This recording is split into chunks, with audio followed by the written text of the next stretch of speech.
Warahmatullahi wabarakatuh. Alhamdulillahirabbil alamin wassalatu wassalamu ala sayyidil mursalin wa ala alihi wa sahbihi ajma'in. Subhanaka la ilma lana illa ma 'allamtana innaka antal alimul hakim. Rabbi israh li sadri wa yassir li amri wahlul 'uqdatam min lisani yafqahu qawli. Allahumma shalli ala nuril anwar wa sirril asrar wa tiryakil aghyar wa miftahi babil yasar sayyidina wa maulana Muhammadinil Mukhtar wa alihi al-adhar wa ashabil akhyar adada ni'amillahi wa ifdalih. Ibadallah usikum wa iyaya bitaqwallah faqad fazal muttaqun. Jamaah yang dirahmati Allah Subhanahu wa taala, kaum muslimin dan muslimat yang dirahmati Allah. Kita malam ini kajian tafsir Jalalain sampai di surat Al-Baqarah ayat 260. Ya, ayat 260. Wa idz qala Ibrahimu rabbi arini kaifa tuhyil mauta. Kita Fatihah terlebih dahulu kepada baginda Rasulullah sallallahu alaihi wasallam, kepada para anbiya, para sahabat, tabi'in, tabi'in, kepada para auliya was syuhada was salihin wa tabi masyayikhina fid din, khususan Abu Yazid Muhammad bin Ali al-Malik al-Hasani, Abu Yazid Ahmad bin Sayyid Muhammad al-Maliki al-Hasani, khususan ila al-imamain al-jalilain al-imam Jalaluddin al-Mahalli wa Jalaluddin as-Suyuti, amadana Allahu bimadadihi wa qada alaina min barakatihi wa anwarihim wa ulumihim fid dini wad dunya wal akhirati bisirril Fatihah. A'udzu billahi minasy syaithanir rajim. Bismillahirrahmanirrahim. Alhamdulillahi rabbil alamin. Arrahmanir rahim. Maliki yaumiddin. Iyyaka na'budu wa iyyaka nasta'in.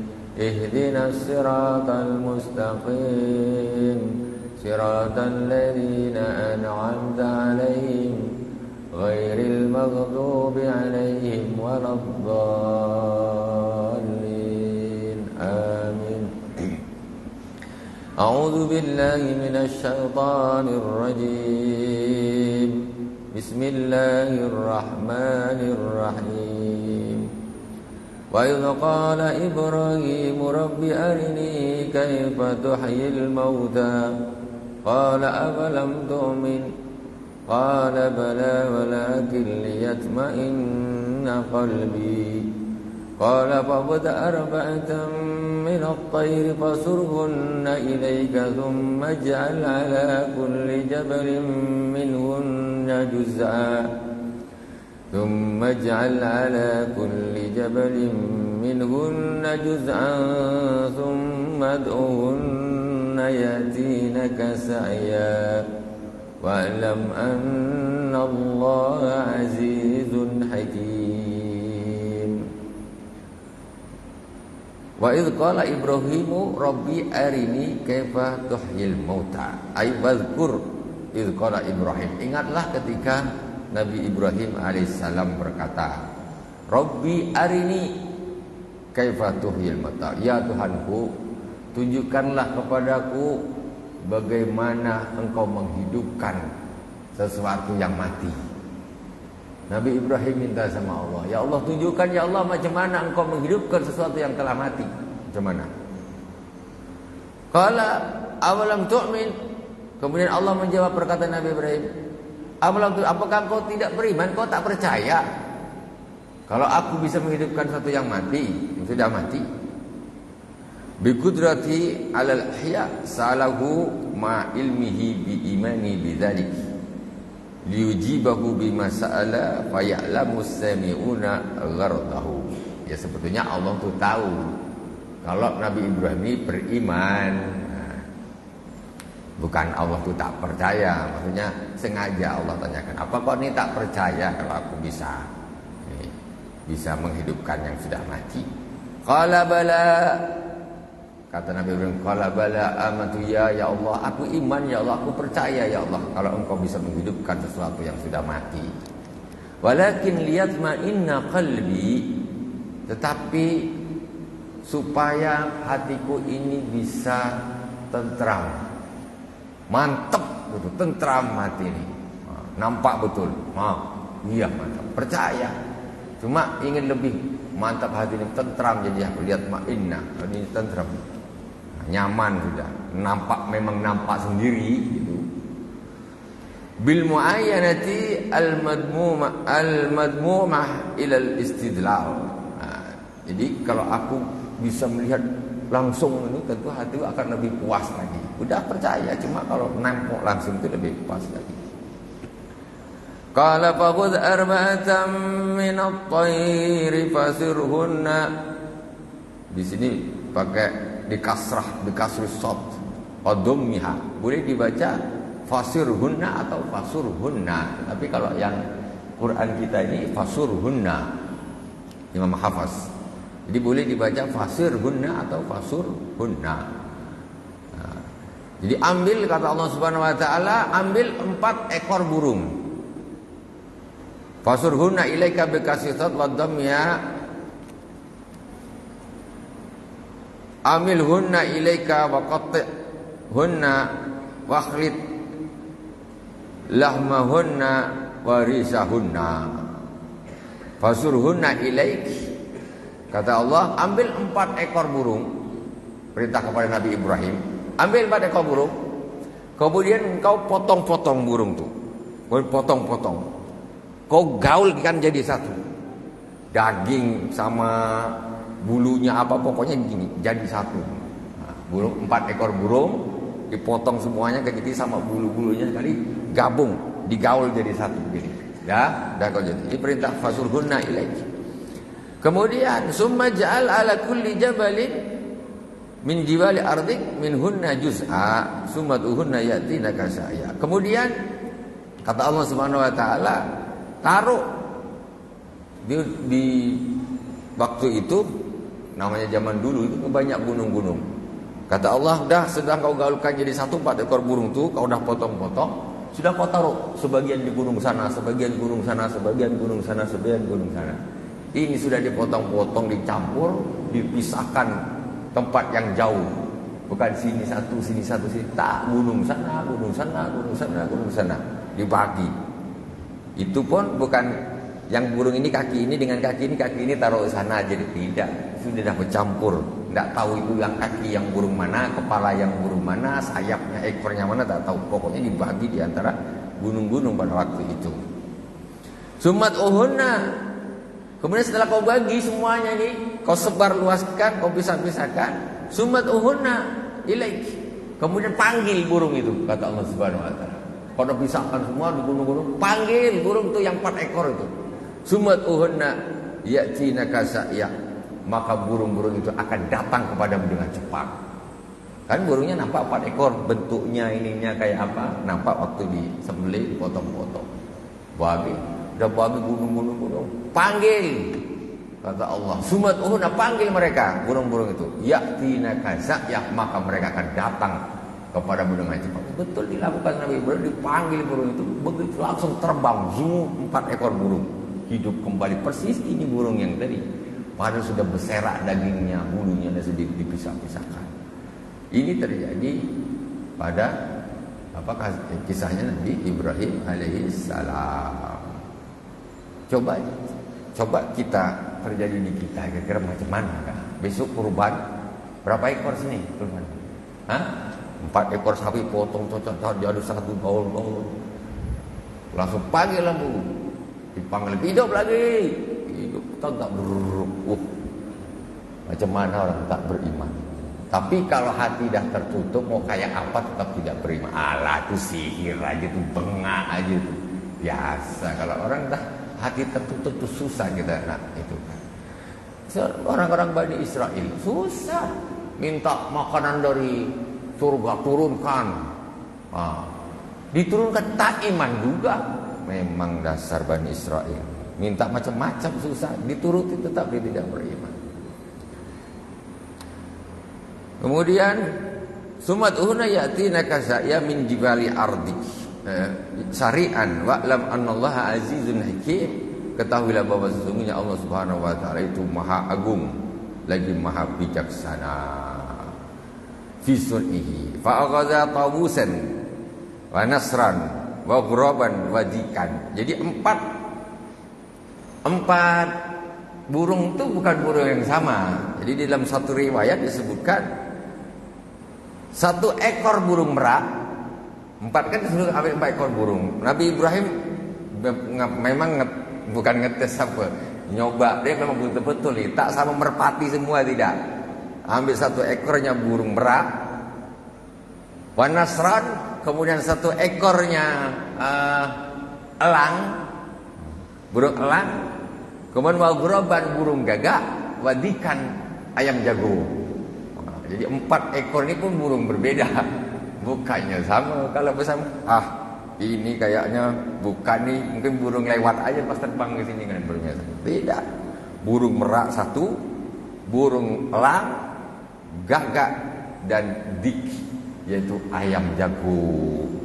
Dah potong-potong di kampung, dagingnya ayam jago, daging merak, daging gagak, daging apa, bulunya campur bagi-bagi.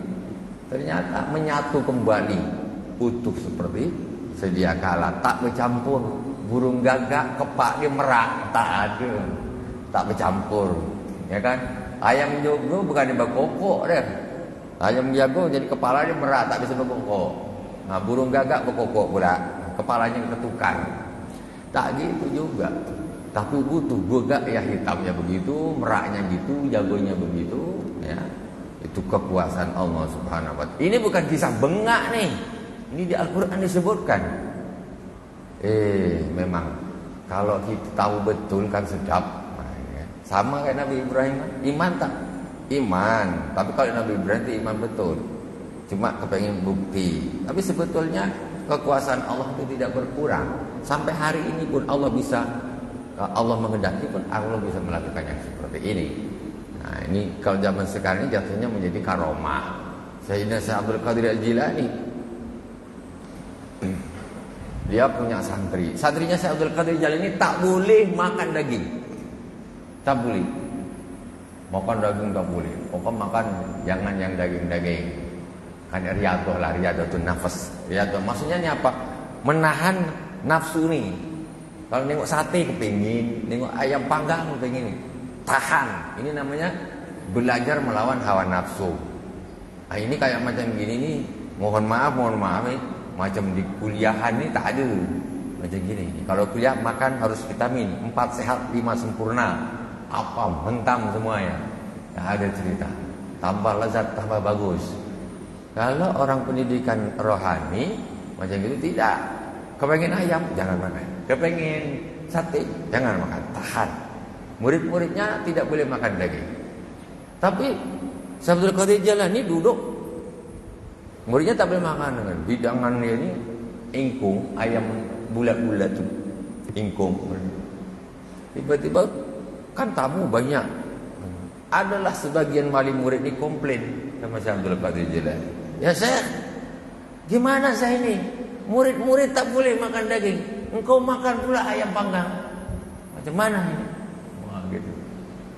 Itu kata saya. Jadi orang ni komplain ini guru tak betul ni. Murid tak boleh makan, dia pula ngentam enak ayam depan orang. Komplain.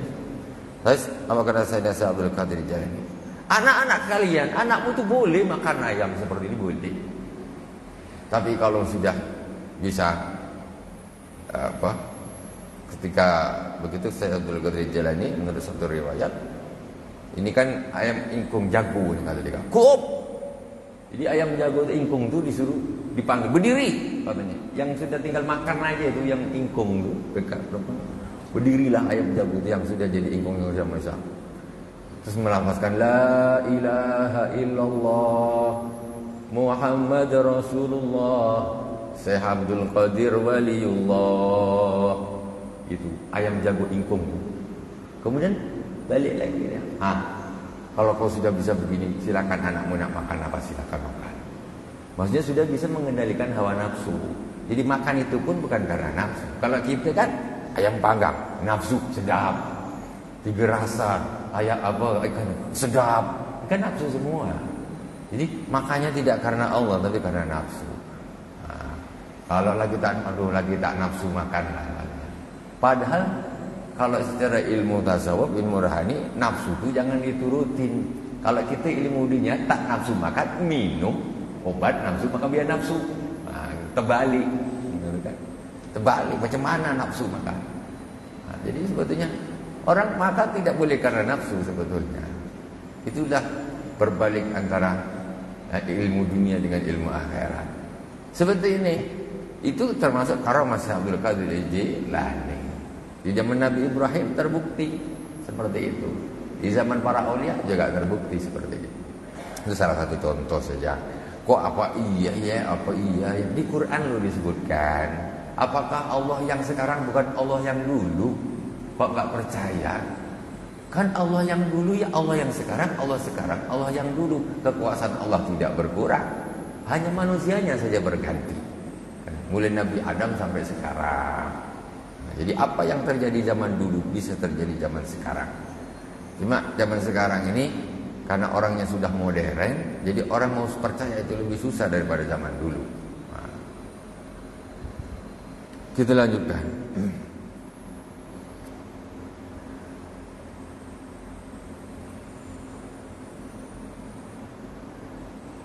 Lanjutkan ayat yang berikutnya. Mathalul ladzina yunfiquna amwalahum fi sabilillahi kamathali habbatin ambatat sab'a sanabila fi kulli sumbulatin mi'atu habbah wallahu yudha'ifu liman yasha' wallahu wasi'un 'alim. Masalul ladzina yunfikuna amwalahum fisabilillah. Perumpamaan orang-orang yang menginfakkan harta mereka di jalan Allah Subhanahu wa taala. Kama salihabbah ambatat sab'a sanabil. Seperti sebutir biji ditanam, kemudian dia menumbuhkan 7 cabang. Biji satu ditanam, kemudian dia 7 cabang timbul.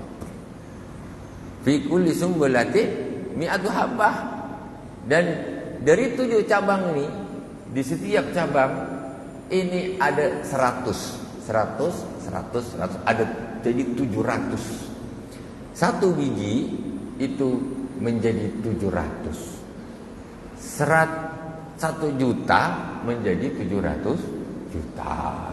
1000 menjadi 700.000. Lipat gandanya itu 700%. Itu orang yang mau berinfak di jalan Allah Subhanahu wa taala. 700% banyak. Kalau bunga bank kita ditipu-tipu aja tuh. Kalau nabung entah berapa 0, berapa persen, entah 1%. Nah. Kalau ngutang 7%, 10%, 11%. Tak ngimbang. Nah, kena bengak jadinya. Masalul ladzina yunfikuna amwalahum fi sabilillah kamathali habbatin ambatat sab'a sanabila fi kulli sumbulatin mi'atu habbah. Fakadzalika nafaqatuhum tudha'afu li sab'i mi'ati dhifin. Jadi begitu jugalah infaknya orang-orang di jalan Allah Subhanahu wa taala itu dilipat gandakan oleh Allah Subhanahu wa taala 700 kali lipat. Astagfirullahaladzim. Ini ayat sudah sejelas-jelas macam ini, tapi hati kenapa tak langsung? Kenapa? Macam ngambang. Ini dah ayat, tapi kok masih belum mantap. Nak minta apa lagi?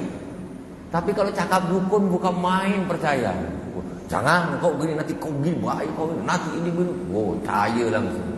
Quran bilang gini macam tak terlalu di hati ini macam masih ada keraguan. Tapi kalau dukun bilang jangan gini, takutlah 100% bisa. Kau cari ini. Kalau tak bahaya kau, iya lakukan. Lebih percaya kepada dukun daripada kepada Allah Subhanahu wa taala. Takut kualat sama dukun, tak takut kualat sama Allah. Nah, ini masalahnya repot. Nah, kalau setan ini bikin main, memang dia sengaja dibikin dia instan. Nah, instan. Macam manfaat macam instan, macam semuanya macam instan. Jadi macam dia, macam Dajjal. Dajjal kan gitu. Apa yang diminta orang instan langsung bisa, langsung bisa. Tapi itu bengak aja tuh. Ujung-ujungnya diazab oleh Allah Subhanahu wa taala. Wallahu yudha'ifu liman yasha aktsara min dzalik. Dan Allah Subhanahu wa taala akan melipat gandakan bagi orang yang Allah kehendaki, maksudnya lebih banyak dari 700 kali lipat. Standar orang berinfak di jalan Allah itu dilipat gandakan 700 kali lipat. Tetapi setelah itu wallahu yudha'ifu liman yasha. Tapi Allah juga dia akan melipat gandakan bagi orang yang dia kehendaki. Siapa? Fulan. Ini Allah lebihkan pahalanya. Yang lain ini 700. Ada beberapa orang karena keikhlasannya, karena keadaannya, karena apanya, itu Allah, ini pahalanya Allah lipat gandakan melebihi kawan-kawannya yang lain. Orang-orang pilihan ya. Nah, itu mungkin karena kesungguhannya dan lain sebagainya. Atau dia orang kaya, ini ada orang kaya, ini pakainya 1 juta. Ini orang tak kaya, ini pakainya 1 juta. Tentu lain. Dia mengeluarkan 1 juta macam orang beli kacang. Yang ini bukan main nak infak 1 juta, kerja banting tulang nabung dulu. Tentu berbeda, ya. Tentu berbeda. Wallahu yudha'ifu liman yasha. Sama 1 juta, tetapi derajatnya hakikatnya akan berbeda. Lihat jerih payahnya yang terjadi, yang dilakukan untuk mendapatkan uang tersebut atau infak tersebut. Wallahu yudha'ifu liman yasha wallahu wasi'un alim. Dan Allah maha luas karunia-Nya lagi maha mengetahui. Biman yastahiqul mudha'afah, bagi orang yang berhak untuk dilipat gandakan. Nah, itulah diantaranya perbedaan sama infaknya, sama jumlahnya, tapi kok beda lipat gandanya? Ya, karena dilihat dari keadaannya. Ya, tentu beda lah. Yang ini mengeluarkan 1,5 juta mati. Nah, tentu pahalanya akan berlebih, keikhlasannya seperti itu. Makanya di dalam Al-Quran disebutkan wa anfiq dzu sa'atin min sa'atih. Berinfaklah orang-orang yang diberi keluasan rezeki oleh Allah Subhanahu wa taala dari keluasan rezekinya. Sesuaikan, rezekinya banyak, infaknya lebih banyak. Wa man qudira alaihi rizqu falyunfiq mimma atahu Allah. Siapa yang rezekinya sedikit, maka berinfaklah sesuai dengan apa yang Allah berikan. Gitu. Ini jangan sama pula. Nah, dia bisa puluhan juta, ratusan juta, 10.000 juga, nah, kan, tak masuk. Alladzina yunfiquna amwalahum fi sabilillahi thumma la yutbi'una ma anfaqu mannan wa la adan lahum ajruhum inda rabbihim wa la khawfun 'alaihim wa la hum yahzanun.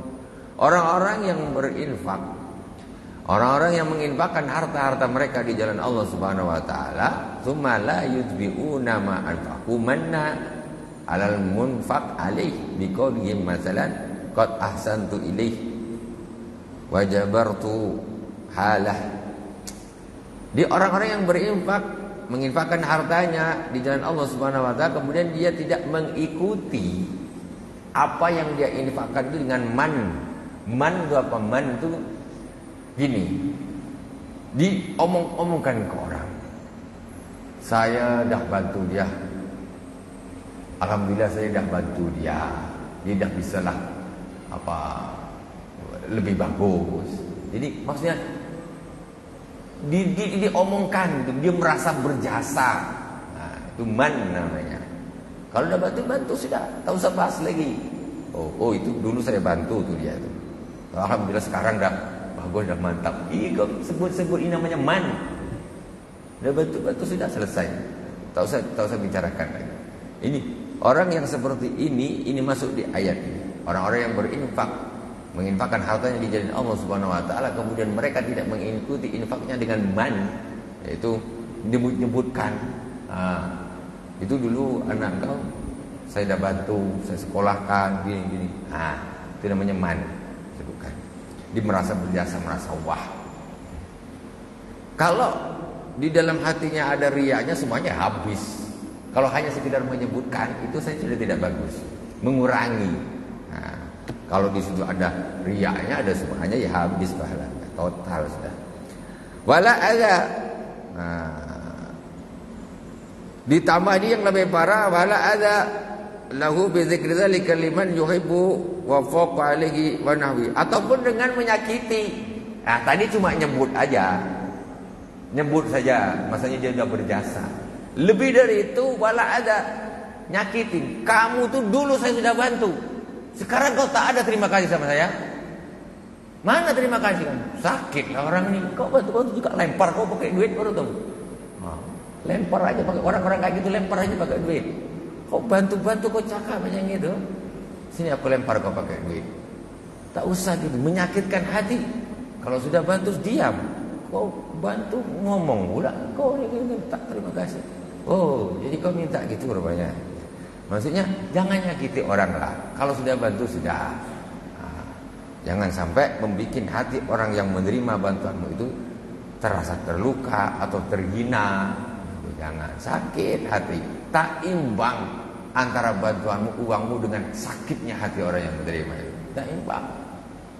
Habislah, kalau dah ada habis. Balanya itu habis. Itu kadang-kadang orang ini kan nafsu kan. Orang itu memang tak tahu terima kasih, aku udah bantu. Kan?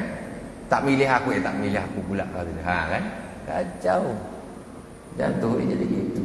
Repot. Tak usah gitu lah, itu namanya man.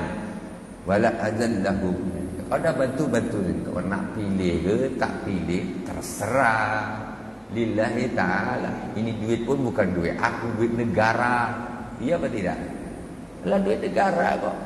Apa lagi bisa? Ini sudah zamannya, sudah time dari. Dah time banyak orang membantu.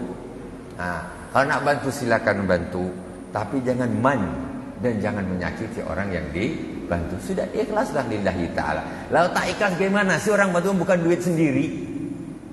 Kalau duit sendiri yalah, itu pun tak bagus. Ini bukan duit sendiri, nak tak ikhlas lagi kan tak masuk. Ini masalahnya. Yang seperti ini payah. Makanya pilihlah nanti orang-orang yang agamanya bagus, paham, amanah. Kalau orang datang amanah kacau. Orang-orang jadi pemimpin itu harus punya sifat. Ya tidak sehebat, tidak sepersis sifatnya Rasul, tapi punyalah sidik, amanah, tabligh, fatanah. Itu pemimpin.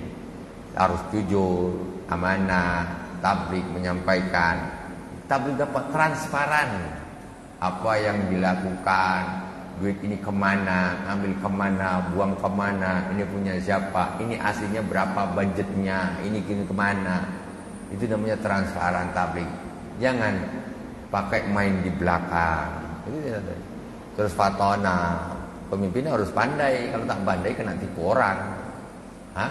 Pemimpin bodoh, repot lah. Nanti ditipu orang. Gimana nak maju? Muter gitu aja, nanti daerahnya tidak maju-maju.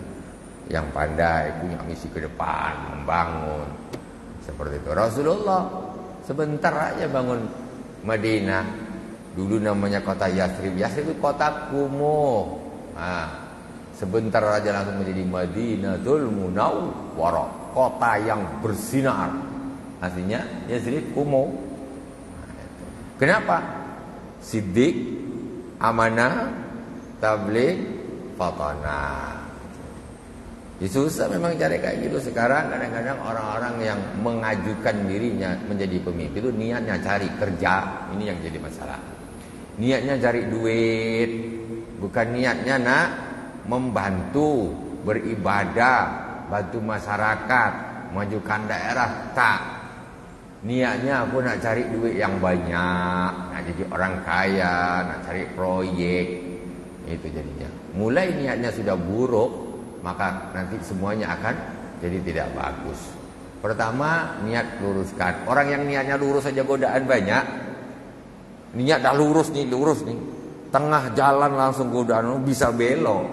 Apalagi dah mulai dari pertama memang dia nak jadi orang kaya, cari duit, cari kerja, ngumpul duit banyak. Sudahlah habis. Niatnya sudah salah apalagi. Berat menjadi pemimpin itu. Karena sesungguhnya pertanggungjawaban itu bukan hanya di dunia. Di dunia lepas dari audit, ya, lepas dari pengadilan dunia, tapi di akhirat tidak akan pernah lepas dari Allah Subhanahu wa taala. Hati-hatilah yang mau jadi pemimpin, yang mau jadi ya kepala daerah ataupun legislatif, DPR, DPRD. Hati-hati, niatkan untuk beribadah kepada Allah Subhanahu wa taala. Itu fisabilillah. Boleh, bagus, orang Islam harus ada. Cuma niatnya itu yang dibetulkan. Niatnya yang diluruskan.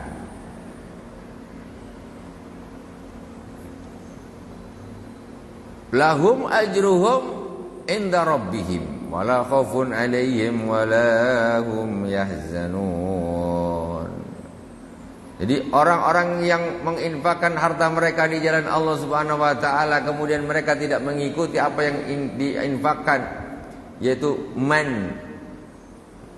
menyebut-nyebut di hadapan orang yang diinfaki, wala adza, dan tidak juga menyakiti hati orang yang diinfaki tadi.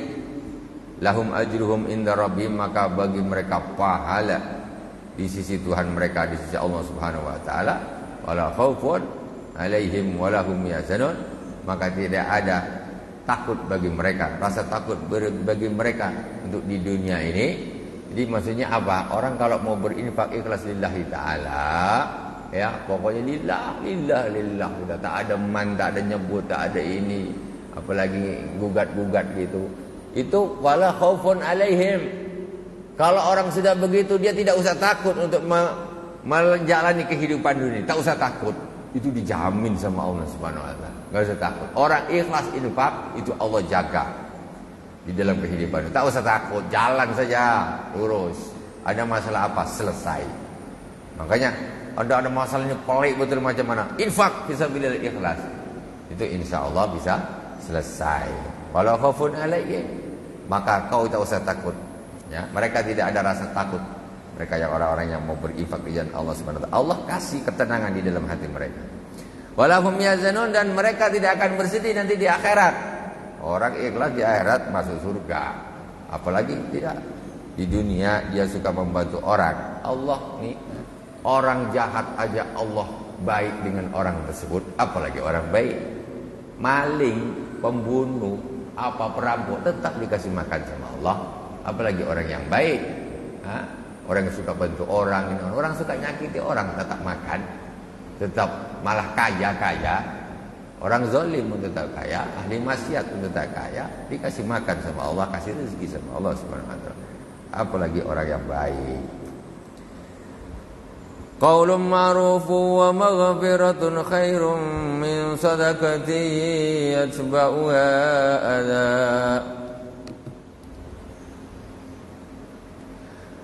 Qaulun ma'ruf, perkataan yang bagus, wa maghfiratun, dan ampunan, khairun min sadaqatin, itu lebih bagus dari bersedekah, yatba'u hadza, yang diikuti dengan menyakiti. Kau daripada ngasih tapi menyakiti hati orang, bagus kau tak usah ngasih, ya, tapi kau berkata dengan perkataan yang bagus. memang lagi tak ada. Aduh Pak, mohon maaf sangat, saya ini belum bisa bantu, mohon maaf. Semoga Allah lah nanti ngutus orang siapa yang bisa membantu Bapak. Saya memang belum bisa, mohon maaf Pak. Iyalah, itu kata-kata yang bagus. Nah, ini tak orang minta bantu, datang. Apa Pak? Ini Pak, gini. Ambil dompet. Ambil nih, sana. Kata dia, waduh. Kata dia, betul dia ngasih, tapi nyakitin hati orang yang ngasih. Bagus kau tak usah ngasih, tapi kau bercakap ya bagus. Aku aja cari duit susah ini pun lagi banyak tabungan. Ambil sana, dan usah datang lagi. Waduh, kacau ni. Qaulun ma'rufun wa maghfirun khairun min shadaqatin yatba'u hadha. Ngomong perkataan yang bagus itu lebih bagus daripada infak tapi diikuti dengan yang perkataan yang menyakiti hati. Wallahu ghaniyyun halim. Allah Subhanahu wa taala Maha Kaya, lagi Maha Santun. Bitakhiril uqubah anil man wal mu'dhi, yaitu dengan mengakhirkan siksa bagi orang yang suka man. Man ini kalau orang Jawa pakai bahasa kita ni ngundak-undak.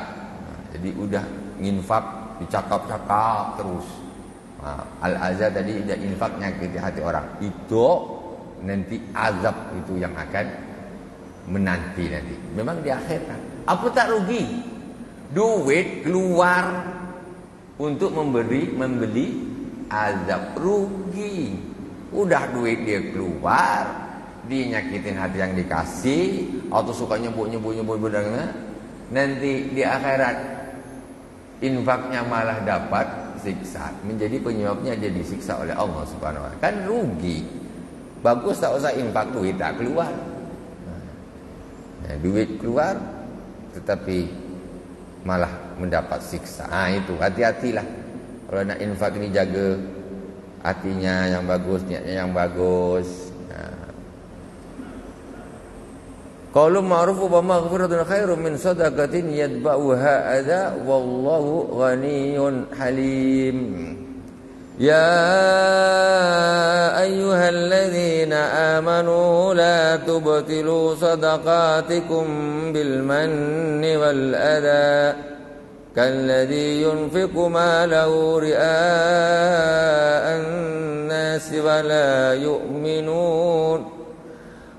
yu'minu billahi wal yawmil akhir فمثله كمثل الصفوان عليه تراب فأصابه وابل فتركه صلدا لا يقدرون على شيء مما كسبوا والله لا يهدي القوم الكافرين. Wahai orang-orang yang beriman, la tubtilu shadaqatikum bil manni wal adha. Jangan kau batalkan sedekah-sedekahmu dengan man dan ada menyakiti. Tak usah kau batalkan dengan kau sebut terus. Kemudian kau sakiti hati orang yang kau beri. Itu batal sudah infaknya. Seperti apa? Kalladzi yunfiqu malahu ria'an nas. Seperti orang yang menginfakkan hartanya, ya, tetapi karena riya kepada manusia, muraiyan lahum. Infak tapi riya, pamer-pamerkan. Ya Allah, kasihan kadang-kadang. Yang diinfak itu macam terhina, yang dikasih itu dipamer-pamerkan depan orang. Gitu. Udah tua-tua, nenek-nenek, suruh baris, kan? Jadi macam hina kali. Kalau ia antarkan ke rumahnya, suruh datang jauh-jauh, kasih beras 10 kilo. Nenek-nenek manalah kuat nak ngangkat bang. Astagfirullahaladzim. Suruh baris lagi, jalan aja susah. Ikhlas, datangi ke rumahnya, sampaikan, dia Allah, sudah. Untuk apa orang-orang lemah-lemah tak mampu dibaris-bariskan? Kalau ya bukan berarti pasti riya, enggak, tapi susah untuk menjaga hati untuk terlepas dari riya seperti itu. Susah. Ya bisa saja ikhlas, bisa, tapi susah nak jaga hati itu kalau disuruh ikhlas kayak gitu. Bukan kita langsung vonis pasti riya, ya tidak bisa. Riya itu di hati. Nah, riya itu di hati. Cuma kita ketika nak menjaga itu berat, susah. Ini kalau kita antar ke rumahnya masing-masing, macam tak ada orang nampak, macam tak, hati ini macam tak, wah, hati ini macam tak lega gitu kalau tak ada orang nampak. Itulah kan. Seperti orang-orang yang menginfakkan hartanya karena riya kepada manusia, itu batal semuanya. Kau mau berapa juta kau infakkan tidak ada artinya, hilang semuanya. Wala yu'minu billahi wal yawmil akhir, dan dia tidak beriman kepada Allah dan hari akhir. Famasulu kamasali safwanin, perumpamaannya seperti perumpamaan batu yang mengkilat. Ada batu safwan itu batu licin mengkilat. Alaihi turabun, di atasnya ada debu. Fa asabahu wabil, kemudian ditimpa hujan yang deras. Infaknya ini ibaratnya debu, infak itu ibarat debu di atas batu yang licin ditimpa hujan deras. Apa tuh tinggal kira-kira di atas batu? Licin, tak ada apa-apa. Habis semuanya infaknya itu. Itu ibaratnya begitu. Orang yang riya seperti pasir di atas batu yang licin yang besar itu kemudian ditimpa air hujan yang deras. Ya sebiji pasir pun tak akan ada tertinggal di situ, hilang semuanya debu, mengkilat kembali. Alitrun fasaba wabilun fatarakahu salda, kemudian ditimpalah wabil, hujan yang sangat deras, ya. Hujan yang sangat deras, fatarakahu salda, maka ditinggalkanlah batu itu solda dalam keadaan solban, amblas, licin, keras, bersih. Tidak ada apa-apa tertinggal di atas batu tersebut. Fataqaru solda la yaqdiruna ala syai'in mimma kasabu, mereka tidak dapat apa-apa dari apa yang mereka lakukan. Wallahu la yahdil qaumal kafirin, sesungguhnya Allah Subhanahu wa taala tidak memberi petunjuk bagi orang-orang yang kafir. Ala syai'in mimma kasabu ay amilu ay la yajnuna lahu sawaban fil akhirah kama la yadu ala safan syai'un minat turab alladzi kana alaihi lidhabil matari lahu. Jadi la maksudnya yaitu mereka tidak akan mendapatkan, tidak akan bisa memanen pahala nanti di akhirat seperti batu besar yang licin tadi yang ditimpa oleh hujan, di atasnya ada debu-debunya, hilang bersih, tidak ada apa-apanya. Wallahu la yahdil qaumal kafirin, sesungguhnya Allah Subhanahu wa taala tidak memberi petunjuk bagi orang-orang yang kafir. Shadaqallahul azim. Alhamdulillahirabbil alamin. Semoga bermanfaat. Kita lanjutkan nanti di majlis yang akan datang. Subhanakallahumma bihamdika asyhadu an la ilaha illa anta astaghfiruka wa atubu ilaik. Wassallallahu ala sayyidina Muhammadin wa ala alihi washabihi wa baraka wasallam. Alhamdulillahirabbil alamin. Wassalamualaikum warahmatullahi wabarakatuh.